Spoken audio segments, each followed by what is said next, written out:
Now I would like to call Serdar Turan for the next panel to be moderated. Serdar, it's so good to see you here. Good to see you. And what do you think? How would you like to reflect in a few words, and then Sure. we will call on our guests. Great.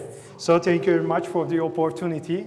I think we were friends, but you put me in a very, very dire situation after giving me a panel just right after Sir Ronnie and putting 7 really distinguished guests in 50 minutes. Yes. So it's going to be a challenge, but thank you very much for the opportunity.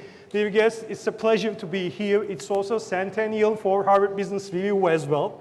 And for the last decade, we have been running a lot of articles about the need for the change in the current form of the free market capitalism, if I may. And today, it's a very important topic that we will be touching, which is very crucial for this transformation. Speaking of the transformation, we believe that there are 3 transformations, or 3 types of transformations. Some industries should be transforming to survive. So they should be transforming. Some industries should transform to win, to create more value. But there are some industries that are transforming to transform. I think financial services, and particularly the impact investment, is an industry that is transforming, and also it has got a huge power of transforming the other industries that are in the value chain. So I believe that this is a very crucial topic. Thank you very much for bringing us together. Thank you for being us. Pleasure. Thank you Always. for your efforts. And now I would like to call our guests one by one to the stage to take their seats. Boggs Davidsen is here with us. She's the Vice President of the Office of Development Policy of U.S. International Development Finance Corporation. Elizabeth, welcome. Please take your seat. And then we have Sahba, Sobhani, the Director, UNDP, Istanbul International Center for Private Sector in Development. Sahba, welcome. So good to see you. Great honor. Thank you for everything you've been doing and your leadership. Of course, our pleasure. And Ahmet Şimşek, Deputy Director General, Development Agencies, the Ministry of Industry and Technology. Ahmet, welcome. Ibrahim Öztap is with us, the CEO or board member of the Development and Investment Bank of Turkey. Ibrahim Bey, welcome. Please take your seat. And Lori Spengler, founder and CEO of Courageous Capital Advisors and the Global Ambassador to the GSG. Such a pleasure to have you, Lori, as well. Welcome. I could not say hi to you, so I do not want to miss you. So great to have you here, Elizabeth. And I think we have also Fatma Çınar, Director of the Participation Banks Association of Türkiye.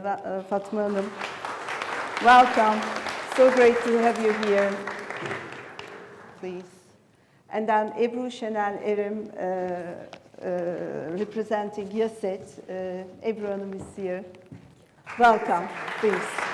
So the floor is yours, Thank Serdar. you. Thank you, Şafak. Thank you very much for giving me the opportunity to moderate this really, really distinguished guests and panel. As Şafak said, we will be starting with this panel, and then afterwards we will be moving with a showcase where we will be sharing a lot of different use cases, best practices, as well as experiences. But without further ado, I would like to kick off with my first panelist, Elizabeth. So, currently in the FCM for UNDP SDG Impact Standards, you have been instrumental in developing sustainable strategies, tools, and interventions. How would you define the importance of policy advocacy, both at national and intergovernmental levels, for impact investment to become a mainstream choice? You have 3 minutes. Okay. Go ahead. Thank you very much. Can you hear me? Is it working? Okay, thank you very much. So I have to say policy advocacy is the reason the U.S. International Development Finance Corporation was started. After a decade of an intense advocacy campaign, and that was carried out by US government agencies, but also multilateral development finance agencies, all wanting the US government to have a more comprehensive approach to development finance. And the BUILD Act, the legislation that enacted the DFC, was passed under the Trump administration with a very divided Congress, yet it passed as a very bipartisan piece of legislation, again reflecting that need to have a better US response to development. And the DFC took over the Overseas Private Investment Corporation as well as part of the USAID's Development Credit Authority, and created this new development finance institution with tools that were designed to really mobilize more private sector capital in emerging markets. And so the agency really got off the ground at the end, December of 2019. And specifically what this agency received, which is remarkable through the legislation and the advocacy, is the investment cap was doubled from 29 billion under OPIC to 60 billion. And new tools in the financing toolkit were also added, including equity and technical assistance. And these tools complemented OPIC's tools, which with debt and the political risk insurance. So, but very, very embedded into the legislation, which is quite progressive to set up this new agency, was the need for impact. And the requirement really before the agency could even get off the ground was that there was a formal impact measurement system in place that was developed by a team of external experts that supported some colleagues at the Overseas Private Investment Corporation. And it really was, the agency needed to be more intentional in supporting transactions that are designed to achieve positive impact and that would have that ability to take more risk and to use blended finance to enable those higher impact transactions. So all of this, I have to say, was quite progressive. Another mandate built into this legislation was really mobilizing private sector capital. And again, as one of the key ways to achieve impact. And so my role at the DFC is to lead our policy office and those functions to ensure that all of our transactions meet the spirit of this legislation. So my department plays a critical role in assessing the social and environmental risk of each transaction, the impact risk of each transaction, and then measuring the amount of private sector capital mobilized, as well as overseeing our technical assistance portfolio. And when I began working at the DFC at the beginning of the Biden administration, there was not a culture of impact. It was very focused on risk and return. And so we've built really a top-notch impact management and data analytics team over the last 2.5 years and have really embedded impact throughout the investment cycle of the agency. Right. You mentioned a couple of products and a couple of initiatives, Elizabeth. Can you just share us an inspiring investment story where those tools and initiatives went into action? I know, and I have like 1 minute, right? No, you have 3 minutes. Okay, Go ahead. That's okay. So I think we are taking advantage of this expanded mandate and our tools to really push the envelope at the DFC under this new leadership. Political risk insurance is something that we find is one of the key tools in our toolkit, and we've done kind of a careful evaluation of this to mobilize private sector capital. And we're using political risk insurance to advance conservation, which is kind of an interesting angle. We recently supported coastal conservation programs, blue bonds in Belize and very recently in Ecuador, all to enable marine conservation through a debt conversion that creates a near and long-term funding for biodiversity protection. And so in the case of Ecuador, which is genuinely just approved a couple of weeks ago, we're providing close to, it's 656 million in political risk insurance, and that's for marine conservation.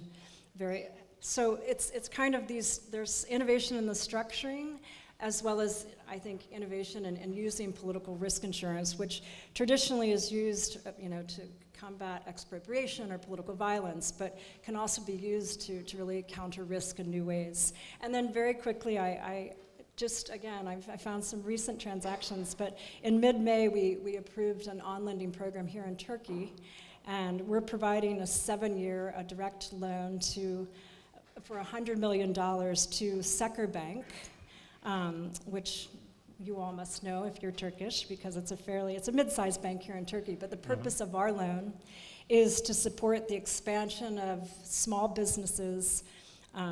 It's very targeted, so it needs to support small business lending through the country. But it's really, these small businesses are women-owned or women-led. And the second part of this loan, the proceeds go to supporting relief and recovery efforts for the earthquake last February. So the DFC loan will provide individual as well as small businesses access to finance, really to rebuild and to recover from the earthquake in 10 provinces that have been declared states of emergency by the government of Turkey. So these are two kind of relevant examples, I think, of how we're pushing our envelope. And then finally, to conclude, we have at the DFC, and something I want to socialize more with the impact team here that's gathered in Turkey, but we have a program or portfolio for impact and innovation. And this is a way that our institution is financing programs to support very early stage social enterprises, and we're able to it's debt, but we're able to lend up to $10 million through a very streamlined credit and approval process. So there are lots of examples of that, and I'll be speaking with you all over the next couple of days. Thank you very much, Elizabeth. It's great to see that these tools and initiatives are creating really value, and also supporting the small businesses is also very critical, I guess. Thank you very much for sharing your insights. So let's carry on with Sahba. Sahba, your organization is working towards enabling a transformative private sector through stakeholder development, research, convening, technical assistance, and advocacy. And according to my knowledge, you have been also very institutional in preparing national impact investing ecosystem reports and SDG investor mapping studies. So can you tell us which countries have since benefited from these initiatives, and what do your comprehensive work on Türkiye tells us regarding the opportunities and challenges? Well, I will first start with an elevator pitch about who we are. The United Nations Development Program is actually the largest agency working on development issues in the UN system that's not single theme focused. Okay. Like UNICEF is on children, WFP looking at humanitarian. In that context, we are the largest implementer of global climate initiatives. Also, we have perhaps the second largest portfolio around health.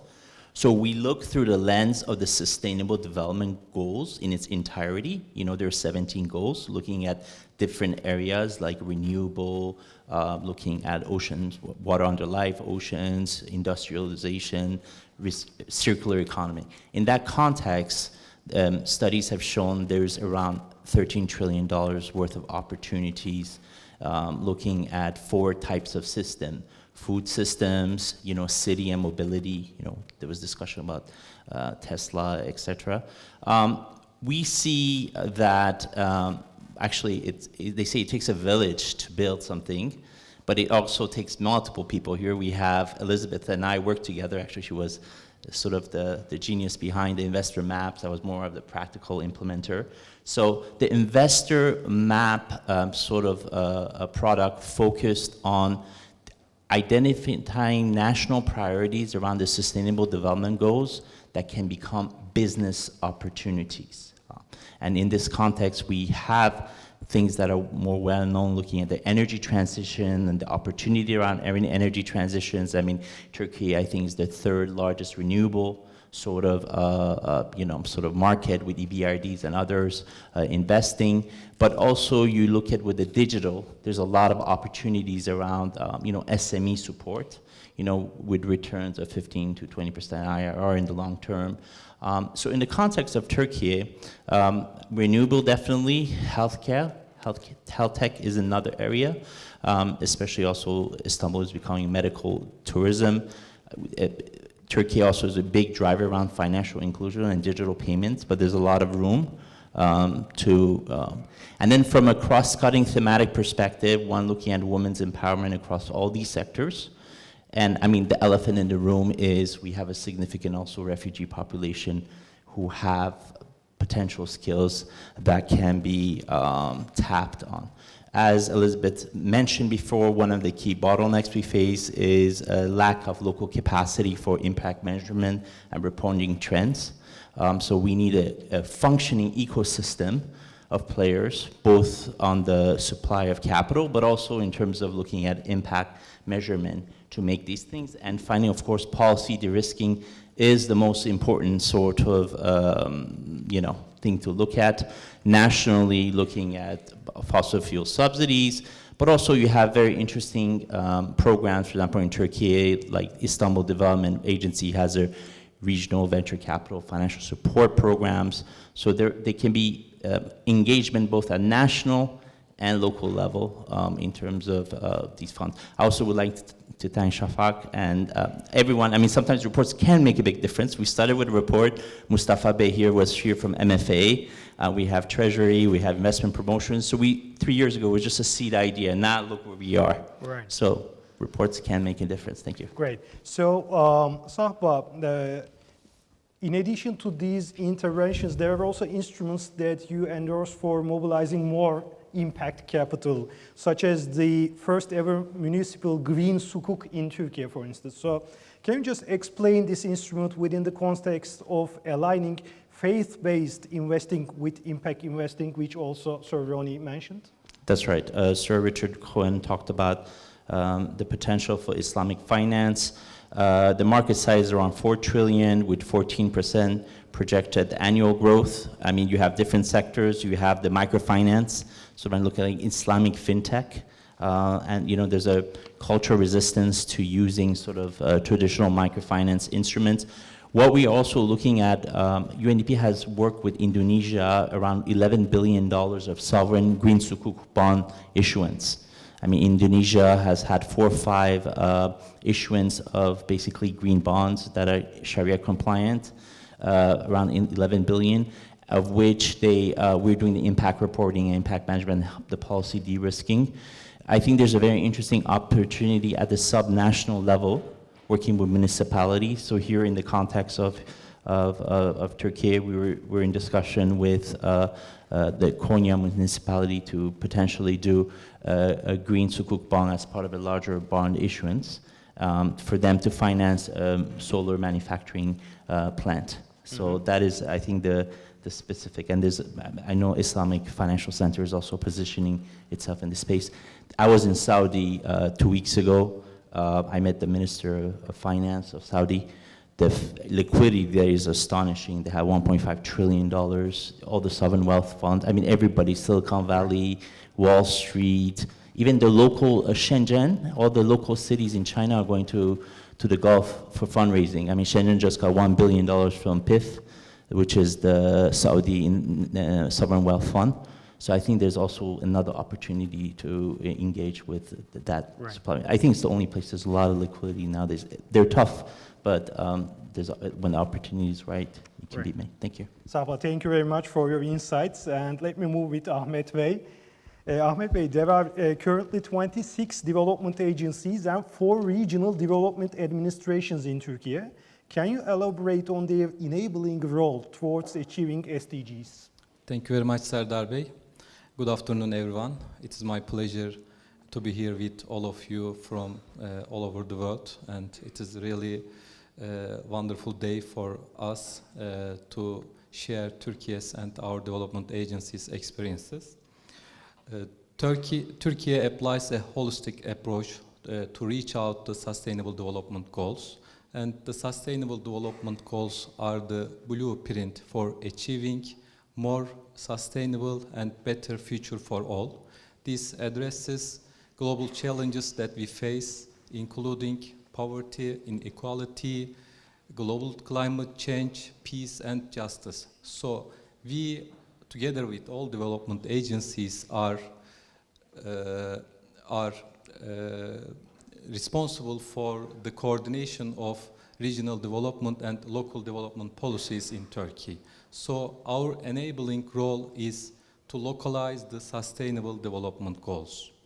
In order to address your questions, I would like to share some statistics which is closely linked with the Sustainable Development Goals and the regional regional development dimensions of Turkey. Firstly, the GDP per capita in the most developed regions of Turkey is almost $15,000, and it is almost $3,400 in the least developed regions of Turkey.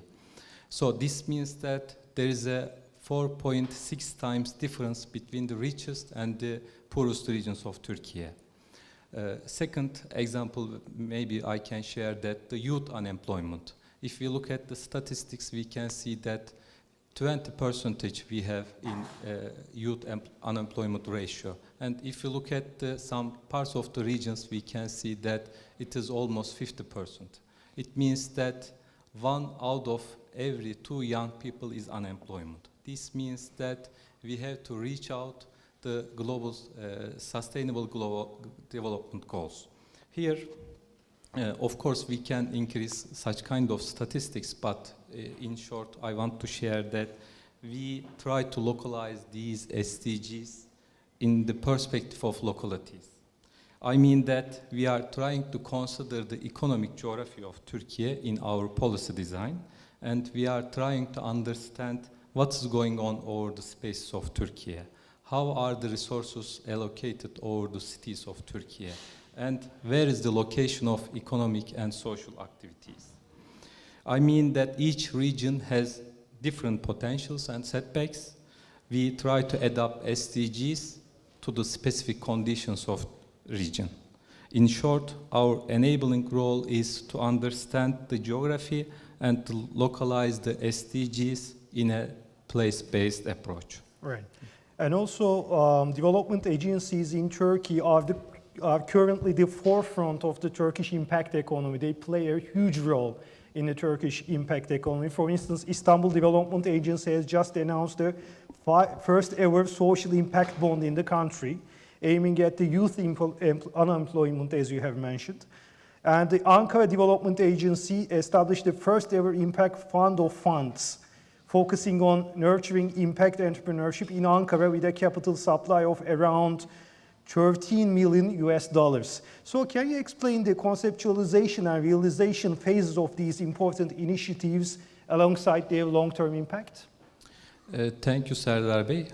We are really happy. We are very glad to do something as a first ever policy public intervention in the impact economy of the Turkey. So I can say that Turkey has a significant potential on the field of entrepreneurship, and Turkish startup ecosystem has advanced to new level. And in recent years, Turkey announced some startups. And to accelerate and trigger this development, we launched some funds of funds for venture capital funds, and impact investment program for VCs is one of them, and Ankara Development Agencies announced this call as a first time in Turkey. And through this program, we aim to create a positive, measurable, and transparent social and environmental impact along with the financial return. We, together with 26 development agencies, are development agencies, development institutions, and because of this, it is crucial for us to create an impact on the SDGs or to make a gain on social and environmental issues. We have received 26 applicants so far, and the main purpose of all these funds will be impact investment. All these applicants' funds have a theory of change. They have a thesis on how to measure the impact and what kind of impact investment to make. As we are development organizations, it will be most appropriate for us to make an impact investment. Secondly, as you said, we announced Turkey's first social impact bond for youth unemployment in the ICT sector. We aim to respond to the demand for a workforce in the field of software programming and decrease the youth unemployment and increase the capacity of youth. A social impact bond is a kind of performance-based contract. For government, the cost is covered according to the success of the program and paid according to the outcomes. In traditional public policy interventions, we witnessed that the cost is paid in advance by the government. Here, the model works in reverse. the cost covered by the investors, that is private sector, and in a nutshell, we will pay for each successful employment, and monitoring and measuring the impact is significant. I can totally define the social impact bond as an example of good governance. What I mean about good government is that in our model, we have 6 different parties. All parties negotiated, set goals, and agreed. This is really difficult to negotiate the things and set the goals. But here, we are, as a Ministry of Industry and Technology, are responsible for the general coordination of the program. Our Istanbul Development Agencies is the outcome payer, and Bridges is the investor. EYDK is the facilitator of this program, and they will monitor and measure the impact and outcome. We have also service provider. They will responsible for the trainings, and these are universities and private companies. And lastly, we have beneficiaries, which they are unemployed youth people. So these are very, very difficult issues to negotiate and set the goals. But here I would like to thank to EYDK for their facilitation, especially to Şafak Hanım and Can Bey. They facilitate the whole process in a concrete manner, and we really appreciate their efforts. And I believe that Turkey's first social impact bond will change how we work. We have already started new application with the experience we have gained here.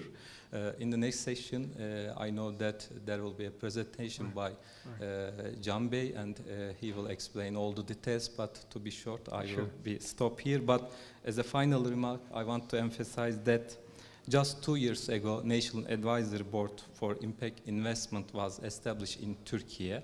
And when we consider the time past, we giving concrete examples and sharing Turkey's experiences show how Turkey has potential on impact investment and how Turkey is adaptable for impact investment. So here I just want to give a message for all valuable participants. Let's consider to invest or make cooperation in Turkey. Thank you. Thank you very much, Ahmet Bey, for sharing your insights. Let me carry on with Ibrahim Bey. Ibrahim Bey, leading both TKYB, Turkey's national DFI, and TCMA, the umbrella organization for the Turkish finance sector, further strengthening the capital markets and advocating for their sustainable transformation are among your key priorities. What are the main approaches and strategies of the Turkish finance sector in this respect? Thank you very much, Serdar Bey, for the question. I am very glad, and it's an honor for us to be here to host all the participants in Turkey. Actually, as an Turkish Capital Markets Association, we like to have at least an awareness of the impact investment in the financial sector. That's our aim. Our role, of course, is in capital markets to deepen and to develop the capital markets in Turkey. For that reason, we would like to give it somehow a kind of, let's say, accelerator or to give a kind of capacity builder in the impact investment and in the especially sustainability. For that reason, for example, I would like to give some approaches that we have already adopted. The first one is regarding the training programs for the capacity building for all participants in the market, for example, even the real sector or the financial sector. We will give some training programs, training courses. The second one is regarding especially to work with our counterparties with market regulators, in order to adapt these kind of changes and to at least to give some really good examples to our country at least. That's our another approach. The third one is regarding we will do some seminars, actually, some summits, and in these kind of summits, we will give some topics on the spotlight.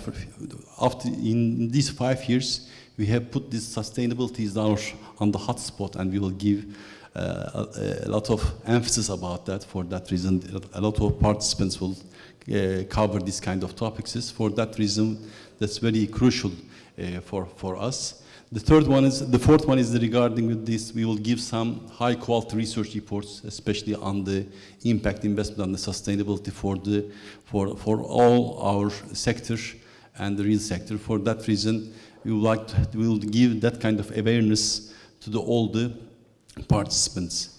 Besides that, currently the sector is in the infant stage, we know that.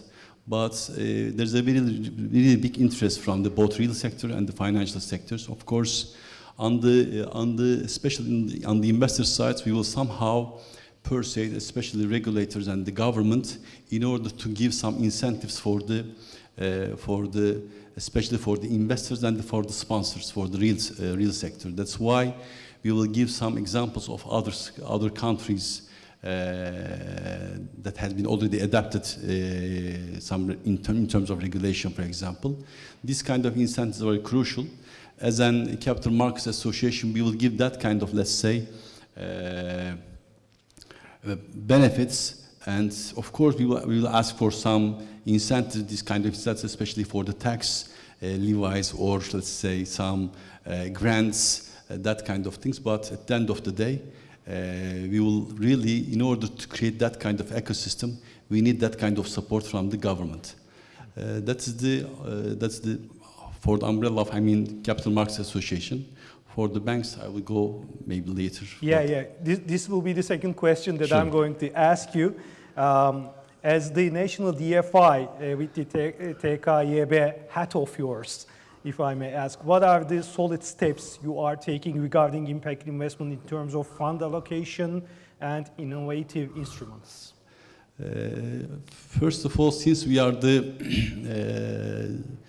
owned by the government and we have been the DFI of the Türkiye, for that reason, our mission is, of course, to have really sustainability and impact investment on our core agenda. For example, up to now, we have been already touched 15 out of 17 SDG goals. And our current portfolio is around $2.5 billion in terms of assets that we have already allocated for the SDG goals. For that reason, sustainability and the social and environmental risks that we are already, when we are even in all activities, we are taking care of this kind of, let's say, screening. For example, we have 3 lines of businesses. One is the development banking. When we are granting loans, we have been already local for both environmental and social perspective. The second one is regarding the investment banking. We are currently advising the firms in order to raise capital from the especially sustainable linked, let's say, products. And the third, regarding with the equity management, we have some funds. We have already managing almost $100 million of assets. We are raising impact funds as well. We are trying to raise impact fund as well. So we will be fund of fund activity. So we are currently trying to give some funds as an LP to the impact management as well. We have already signed the operating principles for impact management. This is the first signature that has been already done by Turkey in Türkiye for that reason. So we will definitely very proud of establishing and promoting especially impact investment in Türkiye, and I really want to thank Şafak Hanım and her team in order to bring all these distinguished guests to Turkey in this 2 years' time. So we are very committed to that kind of, let's say, initiative. And thank you for all participants. Ibrahim Bey, thank you very much for your thoughts and ideas. And let me carry on with Laurie. Laurie, at Courageous Capital Advisors, you are working for building just, equitable, sustainable, and resilient societies with a memorable 3-step process: engage, encourage, and execute.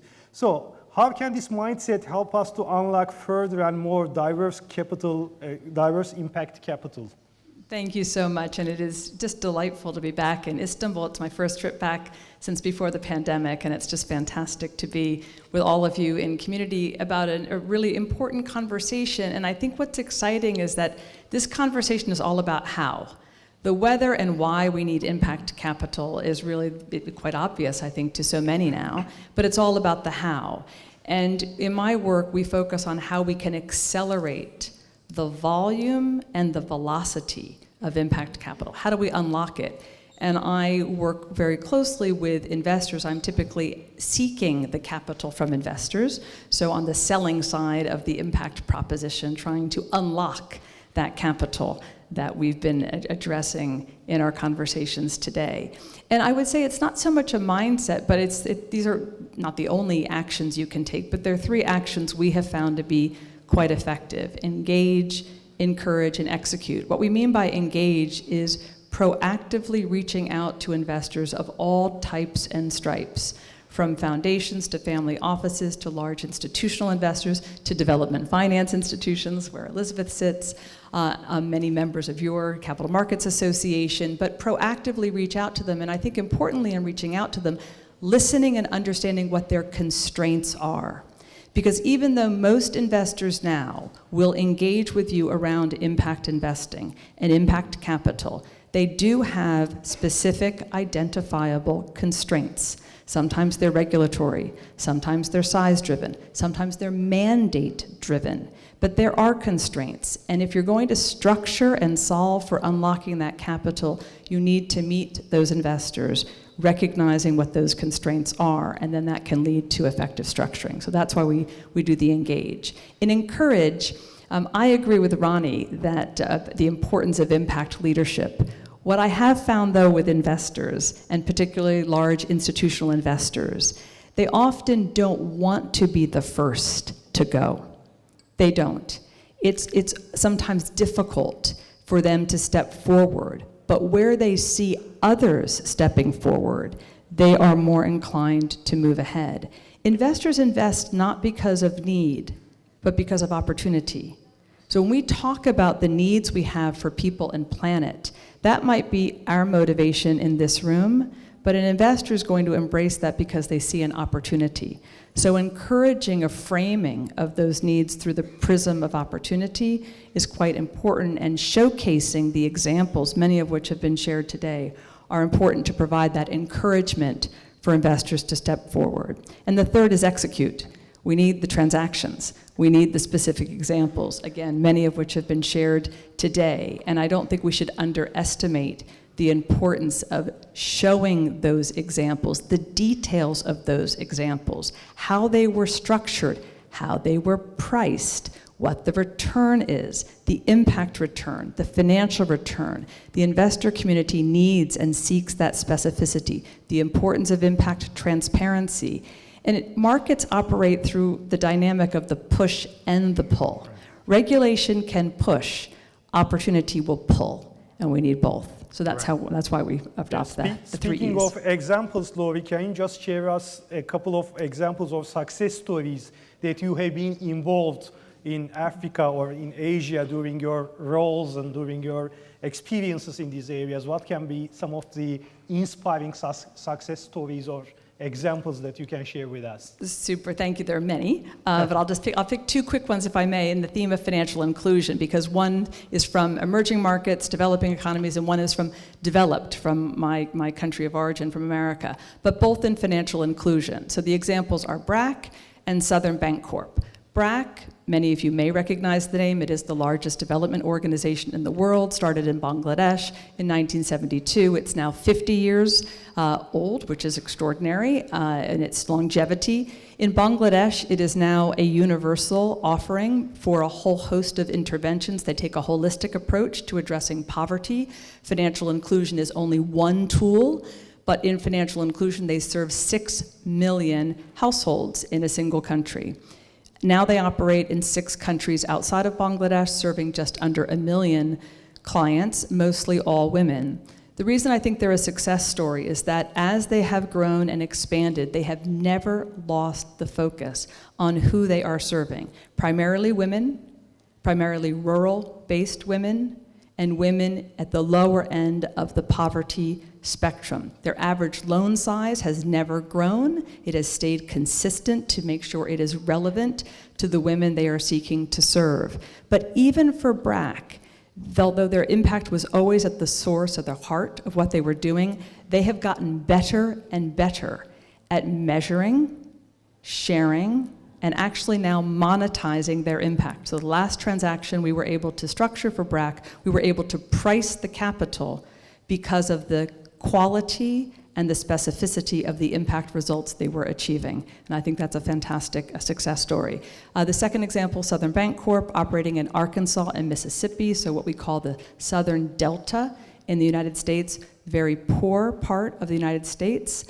And there we have an amazing, what we call community development financial institution, has been serving these communities for decades profitably, a dividend issuing bank, where it's making very, very small loans in these markets. But the reason I want to share that story, and unfortunately some of our government participants have left, is that it's a great example of how a community bank was seen as providing a solution that the government needed. And during COVID, when the government could not reach people because we were all locked down and could not provide money into community, they discovered that we had a whole network of community banks across America, banks like Southern Bank Corp, and they asked these banks to be what I call the local capillary, the local distribution agent for some of the loans that came out through government resources. Coming out of the pandemic, the government has now put billions of dollars of preferred capital as investor. The government is now an investor in community banks in the United States, recognizing the power of this category of banking. And the final thing I would say about both stories is that they are led by local, strong leaders. Sir Fazli Hassan Abed was the founder of BRAC. Sadly, he passed a few years ago, but there has been succession management with his son and his daughter, who carry on the legacy. And in Southern Bank Corp, it's an extraordinary local leader.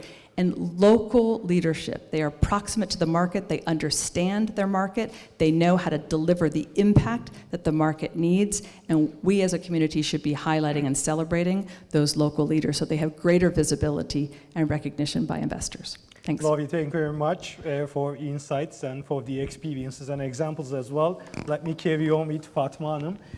Fatma Hanım, faith-based finance is really taking a lot of ground in Turkey, and the projections are saying that it will be reaching around 15% of the market in 2025. So as one of the key catalyzers of this growth, you are focusing on 6 main themes, like communication, ecosystem, product range, standards and governance, digital, and competency building. So what is the role of the SDGs within the strategy? Thank you very much, Mr. Serdar. Today, as the participants and speakers touch the topic of Islamic finance, I will try to give reflections about participation finance in Turkey, but globally, how we perceive impact investing and sustainable finance.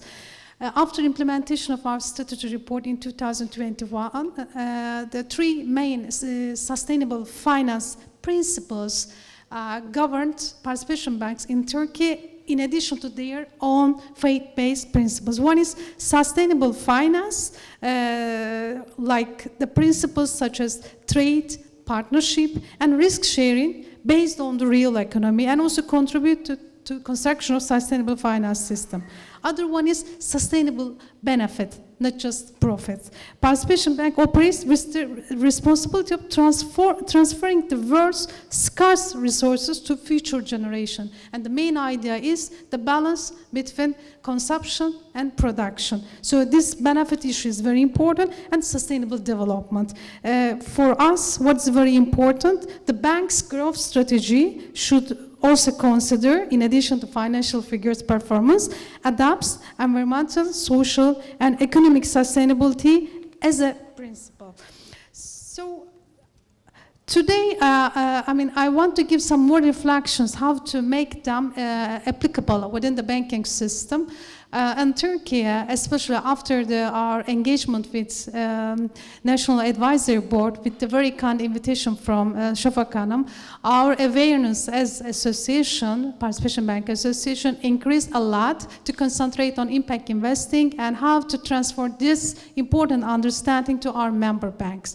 So institutionalization of sustainable finance and impact investing is very important. So we consider us as an enabler institution to communicate impact investing. So what have done by us? we conducted programs, webinars, training facilities to member banks, and we initiated the importance of to put sustainable finance at their agenda from the top level to the specific departments. And what happened? The banks started to report their sustainable finance activities, and they also initiated sustainable finance teams within their banks. And also, parallel to those activities, Banking Regulation Supervision Agency announced sustainable finance plan for the banks, all the banks in Turkey, in addition to participation banks. And also, with UNDP, we signed an MOU how to engage, converge Islamic finance with impact investing, and very good coincidence that after taking training program for our member banks from UNDP impact investing team, one of our bank, Islamic Bank, launched the worldwide first sustainable tier 2 sukuk transaction. And this initiated by a little step-by-step activities.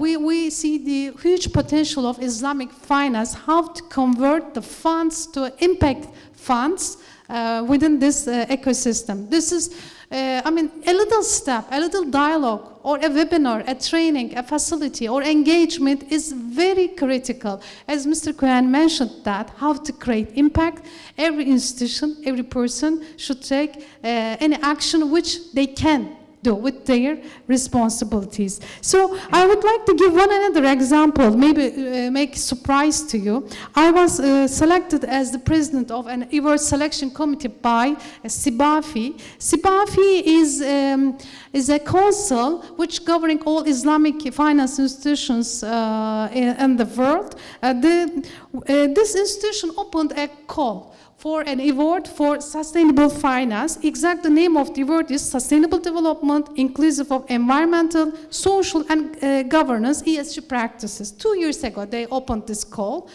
And when I see the applications, I'm surprised because quite limited number of applications for this award from Islamic finance institutions. Okay, they have a selection of different jurisdictions. And what are the criteria at this award committee? I want to exactly give the names and their percentage. One is submission and understanding, 5%. And level of understanding and involvement in sustainable development, 15%. Sustainable practices within business activities, 50%. And finally, impact assessment and communication of sustainable practices, 30%. So what happened? Among the applicants, many of them get similar scores for the top 3 criteria. And who win? Who win? The bank. The bank who mainly concentrate on impact investing activities and communication. Correct. From Malaysia, Bank Islam. Maybe at the second part, yes, I may focus on the success story. That will be a great transition for me because I'll be asking how you can support the awareness rising and the capacity building efforts in order to attract more capital to impact investment. Maybe you can carry on from this point. Exactly. When we look at Malaysia, starting from 2017, Bank Negara announced a guideline for the Islamic banks. They have 12 Islamic banks, how to apply value-based intermediation, as the main responsibility of the bank is intermediation, value-based intermediation. A general term, ESG, how to adopt ESG within their policies. And they provided a guideline, some scorecards, and asked freely report their activities, how they adopt ESGs. And they also generated a committee of practitioners just to share how they adapt, what are the challenges, issues, and best practices. And after that, this, let's say, collective actions generated a general policy in Malaysia to apply and to report ESG. They started with renewable energy, and also they also added some other sectors within their policy. Now, the banks in Malaysia they actively apply value-based intermediation policies. And what is the issue? They are not focusing on just the results. They are trying to understand the strategy and the principles within value-based intermediation. Mr. Koyan also focused on value changes. Yes, I agree with that. We shouldn't just concentrate on reporting side, figure side. We should create value understanding about the whole institution. And finally, when we look at the development of Islamic finance industry, it has reached $4 trillion by 2021. This is consolidated figure of 135 countries. And the expected growth by 2025 is $6 trillion. And I just checked before coming here the figures, sukuk issuances from all countries. Last year, 18 countries launched sukuk transaction with the amount of $175 billion. And the number one is Malaysia, $70 billion amongst $175 billion. Then we have Saudi and Indonesia, and the fourth country is Turkey. So if we manage to convert value-based, faith-based funding to impact funding, right, which is a very convenient area, we have a huge potential to fill the gap for impact investing. Right. Thank you. Thank you. That's a very crucial comment, Fatma. Thank you for sharing this. And dear Ebru Hanım, so YASET represents nearly 85% of the FDI in Turkey, and yes, as much as we know, when the foreign investors sit and start to talk about investment, now social governance and development issues are on the table. Yes. So how can Turkey attract more sustainable FDI? Yeah, first, thank you so much, Fatma Hanım. What a wonderful and factful speech that you made. Thank you so much, and very appreciated to be here also. Let me also give some of the facts about the foreign direct investment. First of all, for sure, the YASET's agenda is very enhanced about ESG standards. So in our working group, which we develop about the sustainable business development, so we looked at the data first. When you look at the foreign direct investment in Turkey, where we are in terms of the ESGs, so the net zero commitments is an impressive that 67% of our members have already made a commitment achieving net zero. Additionally, 26% of our members are actively working of their preparations to make zero commitments, reflecting their commitment to sustainability taking serious. So while Turkey has set up a target to reach up net zero emissions by 2053, it's noteworthy that the significant portion of our members, 60%, have set even more ambitious goals.